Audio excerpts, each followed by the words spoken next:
बिस्मिल्लाहिर्रहमानिर्रहीम। अस्सलाम वालेकुम दोस्तों मिडिल ईस्ट में एक बार फिर जंग के बादल शिद्दत इख्तियार कर रहे हैं। मुश्तबा खामनई ने साफ कह दिया है कि ईरान किसी सूरत अमरीका को अपना इनरिच्ड यूरेनियम हासिल नहीं करने देगा। दूसरी तरफ नेतन्याहू डोनाल्ड ट्रंप पर मुसलसल दबाव डाल रहे हैं कि ईरान के न्यूक्लियर रिएक्टर को बमबारी करके तबाह कर दिया जाए। ईरान ने वाज़ेह अल्फाज में कहा है कि उसकी खुदमुख्तारी और न्यूक्लियर प्रोग्राम पर कोई समझौता नहीं होगा। ये सब उस वक्त हो रहा है जब मुज़ाकरात की बातें चल रही हैं और स्ट्रेट ऑफ हॉर्मूज़ खोलने और तिजारत बहाल करने की उम्मीदें लगाई जा रही हैं। इस्माइल बकाई ने भी ऐलान किया है कि ईरान अपने न्यूक्लियर एसिड्स और इनरिच्ड यूरेनियम पर कोई डील नहीं करेगा।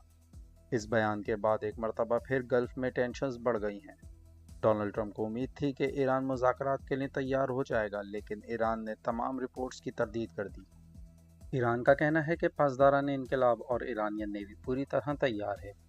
स्ट्रेट ऑफ हॉर्मूज़ में अब हर मूवमेंट ईरान की नज़र में होगी। ईरान ने दावा किया है कि उसका कंट्रोल इस इलाके में मजबूत हो चुका है। रिपोर्ट्स के मुताबिक ईरान के पास 60 से 63% इनरिच्ड यूरेनियम मौजूद है। ईरान ने साफ कह दिया है कि यूरेनियम किसी दूसरे मुल्क के हवाले नहीं किया जाएगा। डोनाल्ड ट्रंप भी मान चुके हैं कि ये न्यूक्लियर मटेरियल बहुत गहराई में महफूज है और इसे तबाह करना आसान नहीं।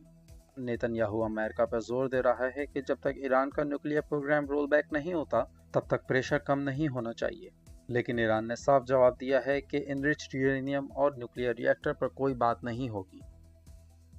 ईरान ने कहा है कि मुज़ाकरात सिर्फ तिजारत, स्ट्रेट ऑफ हॉर्मूज़ और फ्रोजन एसेट्स पर ही हो सकते हैं। ईरान चाहता है कि उसके वो एसेट्स जो अमेरिकन बैंक में मौजूद हैं वापस किए जाएं। ईरान का ये भी कहना है कि उसका न्यूक्लियर प्रोग्राम सिर्फ एनर्जी और बिजली के लिए है।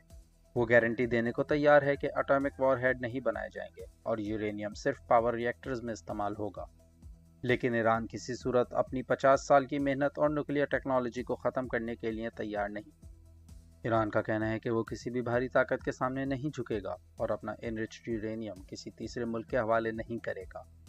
पाकिस्तान भी मुज़ाकराती प्रोसेस में सालसी का किरदार अदा कर रहा है, लेकिन सबसे बड़ा डेडलॉक इनरिच्ड यूरेनियम का है।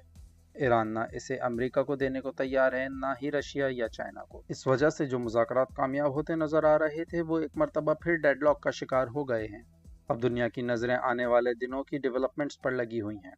अपना ख्याल रखिएगा, चैनल को लाइक और सब्सक्राइब ज़रूर कीजिएगा। अल्लाह हाफिज़।